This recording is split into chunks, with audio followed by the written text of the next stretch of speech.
Bonsoir Jean-Luc Mélenchon. Bonsoir monsieur. Merci de nous accueillir. Votre maillot, puisqu'on parle comme dans une émission sportive, eh bien c'est la France insoumise. Ça ne vous a pas échappé? C'est sympa de me dire votre maillot parce que vous auriez pu dire votre casaque compte tenu du côté course de petits chevaux que souvent à l'élection présidentielle dans la bouche des commentateurs. Oui, enfin là, sauf que là c'est une émission sportive. Donc voilà. je peux dire le maillot. C'est pas choquant. Ça vous choque? Non, non, du tout. Non, je trouve ça plutôt sympa. Enfin, je fais juste remarquer que le cheval, c'est aussi du sport. Bon, allons-y. Bon, allons-y. Donc, ça ne vous a pas échappé que le 13 septembre prochain, Paris peut très bien organiser les Jeux Olympiques de 2024. Et c'est vrai que c'est un sujet où on vous a rarement entendu parler, vous avez rarement donné votre avis. Oui. Moi, j'aimerais connaître exactement ce que vous pensez de tout ça. Alors, vous avez raison de dire qu'on ne m'a pas souvent entendu en parler, souvent parce qu'on ne m'a pas posé la question. Je vous la pose. J'ai réussi à me faufiler, mais j'ai déjà donné mon point de vue. Je n'y suis pas favorable. Et je peux m'en expliquer très rapidement, bien sûr. Les Jeux Olympiques jouissent d'une réputation flatteuse liée à l'image qu'on en a dans l'Antiquité. Mais les Jeux Olympiques contemporains sont une énorme machine à sous qui, en général, détruisent beaucoup autour d'eux. Ça a été le cas des Jeux Olympiques grecs, ça a été le cas des Jeux Olympiques au Brésil, au point que ça a déclenché des manifestations de masse qui, pour un peu, auraient tourné à la révolution sociale si elles avaient continué, les gens demandant que l'on se préoccupe d'abord d'eux, et de leur transport en commun avant que de s'occuper des installations somptuaires des Jeux Olympiques. Surtout, c'est l'image d'un immense gâchis. À chaque fois, ce sont des installations qui pourrissent sur pied, dont on ne se sert plus après, et ça laisse des villes ou des États très endettés. On annonce toujours des petites sommes coquettes et bien rondelettes, et on vous dit ça coûtera pas cher, puis c'est pas du tout ce qui se passe. Alors, voilà, il y a eu un cas quand même où les gens ont eu à se prononcer, c'est à Hambourg, si mes informations sont bonnes, on a fait un référendum. Bon, moi, je donne mon avis. Je ne prétends pas avoir raison contre tout le monde. C'est mon raisonnement, ma manière de voir cette affaire. Et par conséquent, ça vaut ce que ça vaut. Mais peut-être qu'on pourrait demander aux gens, parce qu'on part de l'idée que tout le monde pétarade d'allégresse à l'idée d'avoir ces jeux. Moi, j'en suis pas du tout sûr, parce que je crois que les gens ont beaucoup plus de bon sens que ce que figurent les élites. Voilà. Donc on aurait un référendum en Île-de-France. Après tout, on a bien fait un référendum dans un département pour l'aéroport Notre-Dame-des-Landes. On pourrait bien faire un référendum en région parisienne, puisqu'on va tous trinquer en région parisienne. Les Parisiens, beaucoup, parce qu'à la fin, c'est avec leurs impôts que seront réglées les ardoises. Alors, je vais être un peu l'avocat du diable, Jean-Luc Mélenchon, ne m'en voulez pas. Est-ce que vous ne pensez pas quelque part que c'est bien pour l'image de Paris, c'est bien pour l'image de la France, on va parler de nous à l'extérieur, il n'y a pas aussi une grosse opération de com qui pourrait faire du bien à tout le monde? Non, je pense franchement pas. La question. Oui, non, mais j'entends. Mais si vous voulez, Paris n'a pas besoin de ça pour être connu dans le monde. La France non plus. Par conséquent, je dirais que ça n'apporte pas grand-chose. Alors vous m'aurez dit, c'est les Jeux Olympiques de Clermont-Ferrand. Bon, on peut dire que Clermont-Ferrand, il aurait sans doute gagné en image à l'échelle du monde. Mais Paris, qui ne connaît pas Paris dans le monde? Tout le monde connaît. Et puis, est-ce que ça va nous faire du bien? Tout dépend de ce qui se produira sur le moment des Jeux. Non, j'ai pas cette idée, voilà. Enfin, sauf que si vous êtes élu président de la République, et sauf si le 13 septembre on a les Jeux, c'est vous qui allez les gérer. Oui. Vous le vouliez ou non, avec Anne Hidalgo. Mais bien sûr. Après, donc là, vous ne pouvez pas faire machine arrière. Non, mais à partir du moment, si vous voulez, si on fait un référendum, comme je le propose, là, si on en faisait un, si la population disait oui, on le ferait. Et c'est la règle de la démocratie. On s'incline devant la décision populaire et on fait avec. Donc si j'avais comme président de la République à gérer ça, on le ferait bien. Mais je pense que non, c'est une erreur. Mais bien sûr, si c'était la décision, je l'assumerais, évidemment. Comment faire autrement? Ça ne peut pas non plus être au caprice de chacun. Et puis, je ne vais pas vous raconter d'histoire. Je ne vais pas dire, en votant pour moi aux élections présidentielles, vous votez contre les Jeux Olympiques. Enfin, c'est absurde, ce n'est pas le sujet. Alors justement, puisqu'on parle de sport avec vous, Jean-Luc Mélenchon, c'est une grande première. Je voudrais savoir quel est votre rapport avec la culture sport. Est-ce que, quand vous étiez gamin, vous aviez des idoles? Est-ce que vous avez des équipes de foot préférées, de rugby préférées? vous avez forcément un lien quelque part, même si le sport est peut-être pas votre priorité, parce que vous faites de la politique, Non, pas ça c'est s'est trouvé, important. ça s'est trouvé comme ça, si vous voulez. C'est pas du tout un choix, un parti pris idéologique pour ou contre le sport. Ça s'est trouvé que je n'en ai pas pratiqué et que Mais même étant dans votre famille, il n'y a pas quelqu'un qui était supporter d'un club de football ou non, supporter je ne me d'une souviens pas de équipe de ça. Mais j'ai un handball? frère qui est prof de golf. Ah, ben Bon, voyez, mais il vous a amené au golf? non, non, il était tellement plus jeune que moi que Ah j'ai bon. même pas eu le temps de le voir se former au golf. Mais je vais pas tirer argument d'une situation pareille. Je préfère raconter en toute franchise comment les choses se passaient. Bon, j'étais pas le plus costaud de ma bande et j'ai longtemps été le plus petit et le plus maigre. Si bien que dans le sport, je devais les sports qui étaient organisés au lycée, bon, ceux qu'on nous a enseignés, heureusement qu'on l'a fait, hein, il fallait vraiment que je fasse beaucoup d'efforts pour figurer honorablement. Et comme j'accepte l'idée que je suis plutôt un peu orgueilleux, je ne supportais pas d'avoir un mal de chien avec le poids à jeter de 5 kilos. Alors, je ne brillais que là où la volonté l'emportait sur tout. Alors, par exemple, le saut en hauteur. Alors, il s'agissait de se catapulter n'importe comment, et je le faisais d'une manière lamentable que condamnaient mes profs, parce qu'évidemment, la réception de l'autre côté était assez aléatoire à chaque fois. Ou bien la course d'endurance. Alors ça, je raffolais. Et là, j'avais des résultats, parce que j'arrivais le premier, à moitié asphyxié, mais je le faisais, hein. C'était l'endurance qui Très comptait. athlétisme en fait. Bah, ça s'est trouvé comme ça. Alors après, le foot, ça, c'était pas possible. Ils me mettaient les chevilles en poussière en un match. Voilà. Par contre, alors un peu le basket. Je vous parle de, je veux pas me faire meilleur que je suis. Je vous parle de ce que j'ai fait au lycée parce que il y avait des heures de sport. Heureusement qu'il y en a parce que ça nous oblige un peu. Alors après, si vous voulez, j'étais un peu la caricature de l'intello du coin, toujours avec ses papiers, les grandes idées, les machins. Bon, alors ceux-là, on les connaît tous. Hein, ils sont pas fréquentables, ils jouent pas comme les autres. C'est pas les mêmes trucs qui les font marrer. Donc voilà. Voilà quel jeune homme j'ai été. Et de tout ça, il ne m'est resté qu'une pratique sportive, dans laquelle je crois être le champion, un des champions les plus avancés. C'est la course dans les couloirs de métro. Et je suis le meilleur escaladeur d'escalier de métro que je connaisse, parce qu'à chaque fois qu'on y va, toute mon escorte a un mal de chien à suivre. Voilà. Là, dans ce domaine, je pense que je remporterai facilement une médaille. Et par modestie, je ne participe pas à un concours national. Je sais que vous avez envie de parler sport, parce que c'est le but du film, c'est le but en tous les cas de cette interview. Si vous êtes président de la République, le sport, vous le savez aussi bien que moi, est quelque chose qui est indispensable dans le quotidien des gens, à la faculté, dans les lycées, dans les écoles. Qu'est-ce que vous avez l'intention de faire? Parce que là aussi, c'est un sujet que vous suivez particulièrement et vous avez envie de le faire évoluer. Ouais, ouais, moi, j'ai pas la vision habituelle du sport, dans la mesure où je ne suis pas moi-même pratiquant, donc j'ai pas de préjugés, j'ai pas de favoris, j'ai pas de Oui, mais petits vous savez que chéris. c'est indispensable au Absolument. quotidien des gens. Alors, ça va très loin. Enfin, dans mon esprit, il faut voir à quelle tradition intellectuelle je me rattache, et politique, on va le dire aussi. Je suis de la famille des émancipateurs et de l'émancipation. Donc, il n'y a pas d'émancipation qui se pense sérieusement sans qu'on pense à l'émancipation du corps. Et je vais vous dire que la mise en captivité du corps du salarié, autrefois du prolétaire, est souvent le début de sa servitude, hein.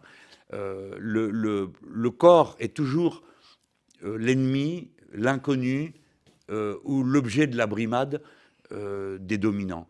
Alors, il y a le corps impur de la religion, il y a le corps asservi de celui qui est sur son poste de travail et ne doit pas modifier sa position physique. Et le corps, la libération du corps, le plus souvent, est concomitante de celle de l'esprit. Ça marche ensemble. Une fois que je vous ai dit ça, qui témoigne du fait que vraiment, vous comprenez que mon école, c'est celle du matérialisme philosophique, on croit aux réalités matérielles qui portent l'esprit. Alors, nous avons besoin de pratiques de masse du sport, et de ce point de vue, moi, j'ai jamais prétendu être un modèle, hein, le contraire. Je sais aussi qu'il y a une passion, parce que le sport rétablit une sorte d'égalité entre les êtres humains, hein. Alors, tel qui peut être puissant, bon, est absolument nul dès que vous le mettez sur un terrain de foot, ou bien celui-ci qui est l'important ou le brillant, bah, tout d'un coup, quand il s'agit d'être dans une équipe, c'est pas ça. Et à l'inverse, le sport apporte et transforme les gens qui y participent. On dit qu'il y a des caractéristiques intellectuelles qui sont liées à la pratique du sport. Je vous garantis que j'ai déjà rencontré des gens qui faisaient du 400 mètres, qui étaient des champions de 400 mètres. J'ai appris à mes dépens qu'un champion de 400 mètres court en apnée à la fin. Et j'ai pu voir dans des négociations que ceux qui savaient courir en apnée étaient souvent les plus forts parce qu'il leur reste de l'énergie quand les autres n'en ont plus. Je donne des exemples de cette nature pour souligner ce rapport qu'il y a entre une éducation sportive et une manière d'être dans la vie. Hein. Voilà. Alors, une fois ça posé, il est clair que on doit partir de ce qu'on a sous les yeux et pas de ce qu'on aimerait bien ou de paroles bienfaisantes et bienveillantes. Le sport est malade en France, comme partout, comme toute la France, il est malade de l'argent. Les structures du sport étaient en quelque sorte une bonne image, une bonne vitrine de ce qu'était notre pays jusqu'à il y a encore peu. C'est-à-dire beaucoup d'infrastructures publiques mises au service d'un public nombreux, organisées dans des sociétés qui sont les fédérations, qui ont une démarche souvent extrêmement mutualiste hein, en leur sein, extrêmement égalitaire en leur sein, et extrêmement émancipatrice parce que leur objectif à elles, la plupart, c'est le sport de masse, le sport pour tous. Et puis, l'argent est entré là-dedans, la finance est entrée là-dedans, et on arrive à ces situations grotesques où l'argent décide de tout, où l'on se vend des joueurs de foot à des sommes absolument inouïes, où des clubs sont cotés en bourse, où des sportifs, même extrêmement bien éduqués, finissent par ne plus rêver que d'argent. Et ceux qui accumulent cet argent ont des comportements qui ne sont plus exemplaires, loin de là, parce qu'ils ne payent pas leur impôt en France, ce qui aboutirait à des sanctions de ma part, ou bien refusent de payer des cotisations sociales sur leurs droits à l'image, et que sais-je encore, alors que, comme tout le monde le sait, les sportifs sont gros consommateurs de soins médicaux et de soins du niveau les plus élevés. Hein. Il faut savoir que c'est eux qui coûtent le plus cher en soins à la sécurité sociale, ce qui est bien normal, parce que quand on cotise, eh bien, on donne selon ses moyens, mais on reçoit selon ses besoins. Donc le sport est malade de l'argent, il faut le définanciariser. Donc ça veut dire qu'il y a toutes sortes de mesures à prendre. Moi, je suis contre ce qu'on appelle grossièrement, et en anglais, ce qui ne m'étonne pas, le naming. Hein. Donner des noms de marques à des stades ou à des équipements publics. La cotation en bourse, je ne vois pas de raison que ça continue. Ce marché invraisemblable des sportifs, j'y suis absolument hostile. Et je suis partisan du sport de masse, en rappelant que regarder un match à la télé, c'est pas faire du sport. Hein. Je voudrais quand même me préciser, parce que je connais bien des gens qui se disent sportifs, dont l'activité essentielle consiste à regarder la télé, et souvent avec une pratique très peu sportive de consommation de bière. Jean-Luc Mélenchon, vous avez des raisonnements bien précis concernant le sport, etc. Sauf que vous savez aussi bien que moi que le sport, un grand match de retransmis à la télévision, un grand match au Stade de France, un grand match au Parc des Princes, des championnats du monde de handball qui ont été un total succès, c'est important pour le moral des Français. C'est une porte de sortie, qu'on le veuille ou non. C'est-à-dire que vous faites rêver les gens. Vous assistez à un grand match de foot, un grand match du tournoi destination, où je reviens au championnat du monde de handball, où la France est championne du monde, quelque part, ils ont oublié leurs soucis. Quelque part, ils ont oublié leur motivation, leur détresse, etc. Comment on fait alors, s'il n'y a pas d'argent ? Quel rapport vous faites entre le moral et l'argent ? Mais il est important, c'est-à-dire alors que vous voulez dire qu'avant que le sport était financiarisé, il n'y avait pas de sport ? Mais vous savez. Attendez, je ne me rappelle plus quel était le capitaliste qui payait les couronnes de laurier pendant Jean-Luc Mélenchon, vous savez aussi bien que moi qu'il y a quelques années, il y a 20 ans, il y a 30 ans ou 40 ans, il y avait aussi de l'argent. Vous avez besoin d'un peu d'argent quand même pour organiser des événements. Vous avez raison. Vous ne pouvez pas le zapper quand même. Oui, non, mais je suis d'accord. Et alors, où est le problème ? Ce que j'ai dit que je voulais définanciariser le sport. Il ne faut pas confondre l'argent et la finance. Si vous êtes en train de me dire qu'un stade, ça se construit et ça coûte, j'en suis bien d'accord. Que l'entretenir... Non, mais je ne parlais pas des stades, là. Je parlais des salaires de joueurs. Je parlais des choses qui sont démesurées. Eh bien, et vous avez raison. On des moins chers. Voilà, c'est tout. Tout le monde a toujours couru et il n'y avait pas besoin d'avoir de l'argent pour courir. Tout le monde joue au foot et il n'y avait pas besoin de recevoir des sommes monstrueuses pour ça. Alors si vous avez un joli match, bien sûr, c'est très important, les gens admirent le geste et tout, mais il ne faut pas prendre les gens pour des ballots. Ils savent bien qu'il y a une limite à tout ça. Et cette limite, ben, moi j'ai le courage de dire oui, faut pas la franchir, c'est pas bien. Me racontez pas qu'il y a besoin de frauder avec le fisc pour être un bon footballeur, non, quand même. Alors c'est pas ça que vous regardez si le geste est beau, si la passe a été magnifique, si le but est marqué. Bon, je suis comme tout le monde, moi. Je ne m'intéresse pas au foot, sauf quand il y a que c'est une compétition internationale et je regarde la France en espérant qu'à chaque match, elle gagne. Je suis comme tout le monde de ce point de vue-là, mais ça ne me rend pas fou. Je reste raisonnable, je me dis non, il y a trop d'argent là-dedans, ça va pas, c'est pas comme ça qu'il faut faire. Et je trouve qu'il y a petit à petit, l'État lui-même finit par se désinvestir en disant vous en qu'à se débrouiller, de l'argent il y en a.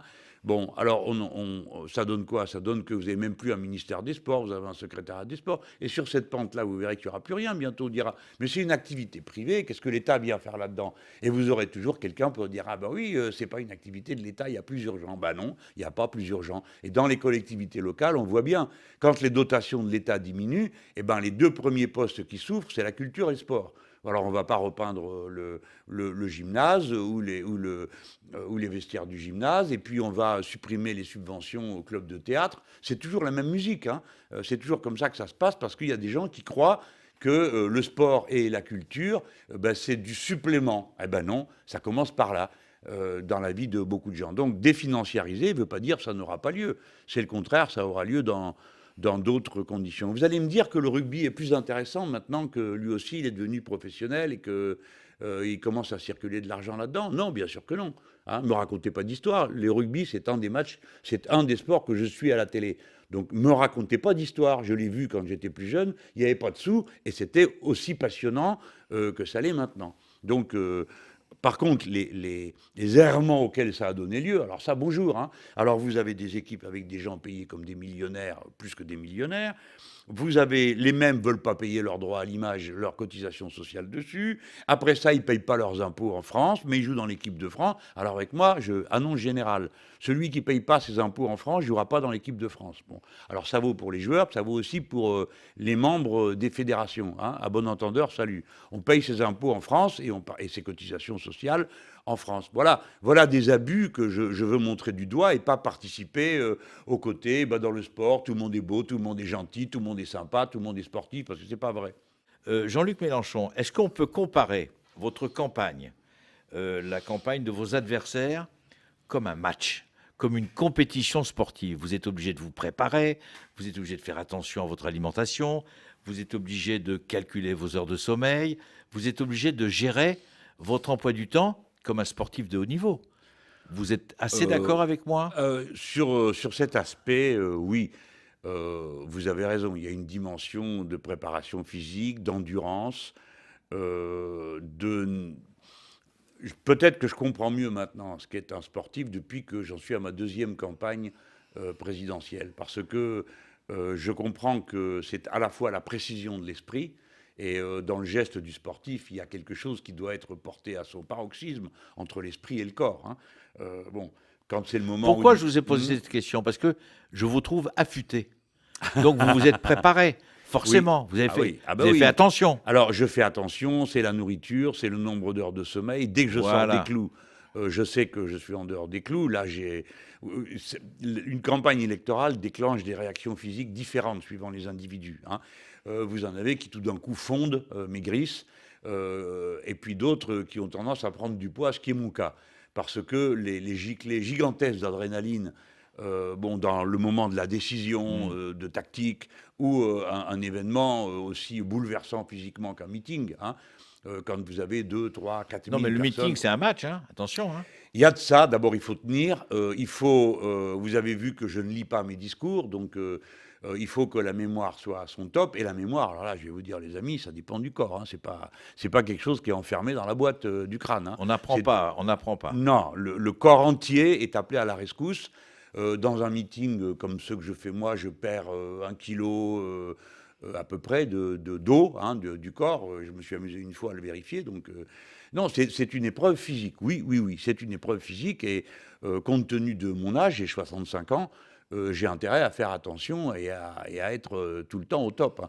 Donc je m'entraîne avec des régimes successifs, et puis je cours dans les escaliers du métro à Paris, donc je suis en pleine forme, en effet. Il y a deux sujets que je voudrais évoquer aussi avec vous, Jean-Luc Mélenchon.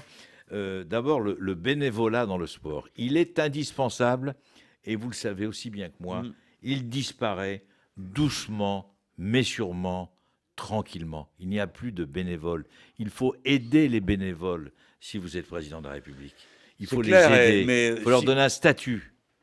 Sans bénévoles, il n'y a pas de match. On peut dire ça, mais attendez, d'abord, essayons d'avoir une réflexion qui prend un peu de hauteur. C'est pas que les gens soient moins sympas qu'avant ou qu'ils aient moins envie, c'est que les valeurs portées par le bénévolat sont pas portées par la société. Et au début, les gens, il y a quelques temps... Oui, mais là, vous pouvez leur donner un statut à ces bénévolats. Pourquoi pas? Ces bénévoles. Pourquoi pas? Pourquoi pas? Et on pourrait discuter de ce à quoi ce statut ouvrirait comme droit.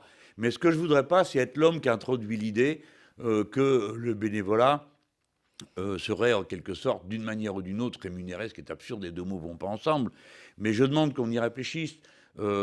Si on est moins disponible pour être bénévole, c'est aussi parce qu'il y a un mode de vie et des valeurs qui surplombent la société, qui ne favorisent pas l'idée du bénévolat.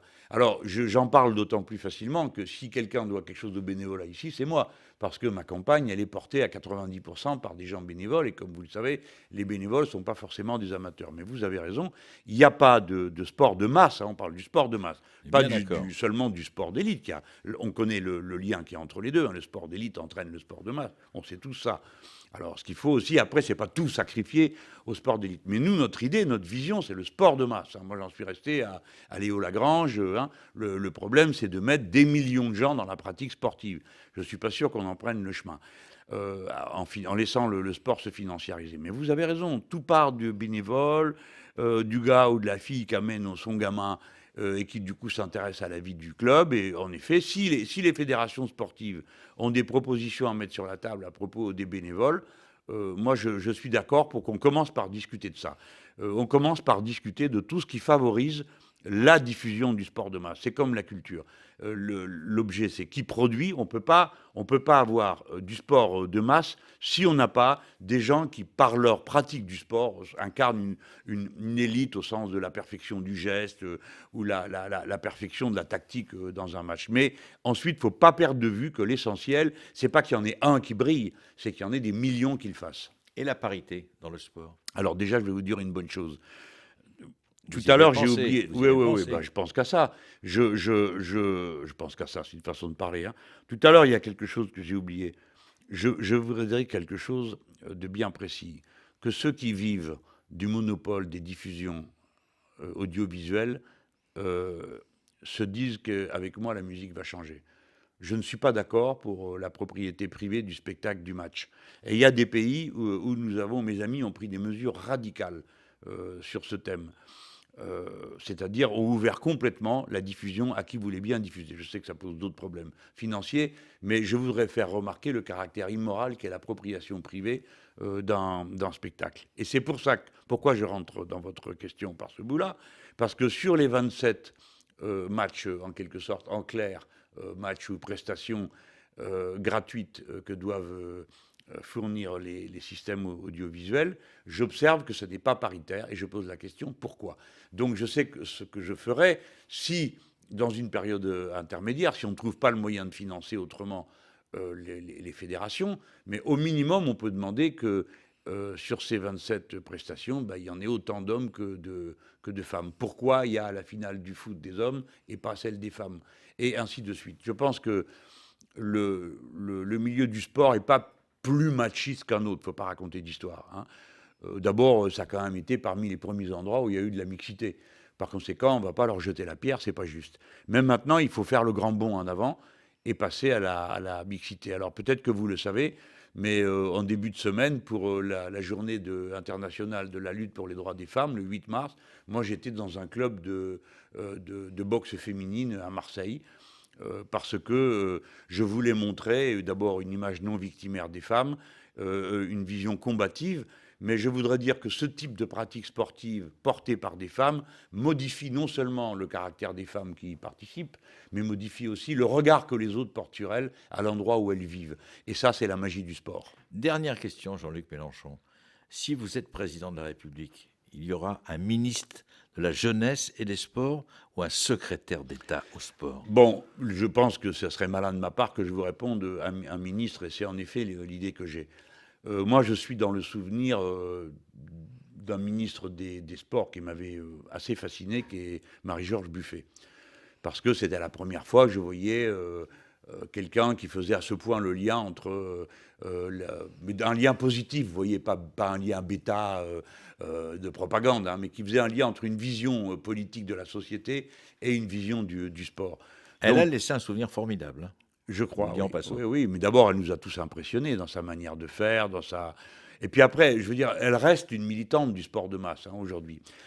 Donc, comme j'ai le bonheur de connaître cette femme, je veux la citer à cet instant. Et je pense qu'elle a apporté la preuve qu'on pouvait être un ministre du sport de notre famille politique, qui soit à la fois respectueux de ce qui existe et capable de transformation. Mais j'ai une autre idée qui ne tient pas spécialement au sport, sur la façon d'organiser un gouvernement. Je voudrais vous rappeler à qui vous parlez. Je suis partisan d'une révolution citoyenne. Je ne suis pas juste un gestionnaire qui viendrait en remplacer un autre pour débiter les mêmes salades de communication. Donc la révolution citoyenne, ça signifie la reprise du pouvoir par la masse des gens sur tout ce qui concerne leur vie. Donc ça veut dire aussi la reprise du pouvoir dans le sport contre l'argent, et d'une manière plus générale, ça veut dire que nous allons avoir des missions. Moi, je crois beaucoup aux missions. Les ministres, vous savez, j'ai été ministre. Alors, comme j'ai une tête dure, ça va, j'ai tenu le coup, puis en plus, ça tombait bien, personne ne s'intéressait à ce que je faisais. L'enseignement professionnel, ça intéresse aucun des grands bourgeois, ni rose, ni blanc, ils s'en foutent, c'est pas là qu'est leur gosse. Donc, ils m'ont foutu une paire royale, je faisais ce que je voulais.